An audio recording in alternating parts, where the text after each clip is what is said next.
আপনারা যদি ইসলামী রাজনীতি করেন, ইসলামী মূল্যবোধকে সামনে রেখে কথা বলেন, নিশ্চয়ই আপনারা জানেন আল্লাহ তাআলা মানুষকে ধন সম্পদ এবং ক্ষমতা দিয়ে এবং নিয়ে পরীক্ষা করে। গত 16 বছরে আমাদের কাছ থেকে আল্লাহ তাআলা নিয়েছেন, আমাদের ধৈর্যের পরীক্ষা নিয়েছেন। আমরা সেই পরীক্ষায় উত্তীর্ণ হয়েছি বলেই আমাদেরকে এই রহমতের জুলাই উপহার দিয়েছিলেন। যেই জুলাইয়ে আমরা বাংলাদেশের মানুষের উপরে চেপে থাকা দৈত্য দানবের মতো 16 বছরের ফাঁসিবাদকে পরাজিত করেছি। কিন্তু আমরা ওই যে আপনার হাদিসে আছে, বিপদ কেটে গেলে মানুষ উৎফুল্ল হয়, অহংকারী হয়।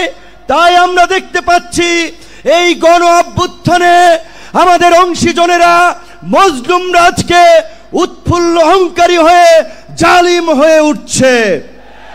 তাই আপনাদেরকে মনে করিয়ে দিতে চাই, আমরা যদি সীমা লঙ্ঘন করি, শেখ হাসিনার মতো আল্লাহ পাকও কিন্তু আমাদেরকে ছাড় দিবেন না।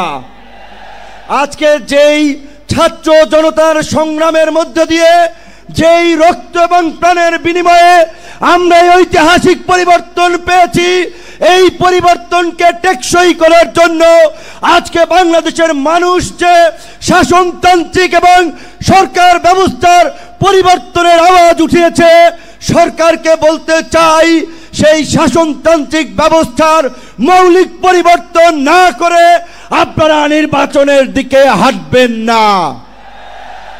নির্বাচনের আগে সমস্ত রাজনৈতিক দল যেন নির্বিঘ্নে প্রচারণা করতে পারে, নিরপেক্ষ একটি প্রশাসনিক এবং রাষ্ট্র ব্যবস্থা থাকে, সেই লেভেল প্লেইং ফিল্ড নিশ্চিত করতে হবে, যেটা আজকের এই সমাবেশের একটি দাবি।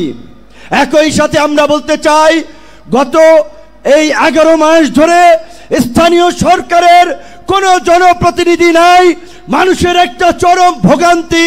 তাই অনতিবিলম্বে স্থানীয় সরকার নির্বাচনের মধ্য দিয়ে জনগণের এই দুর্ভোগ লাঘব করেন।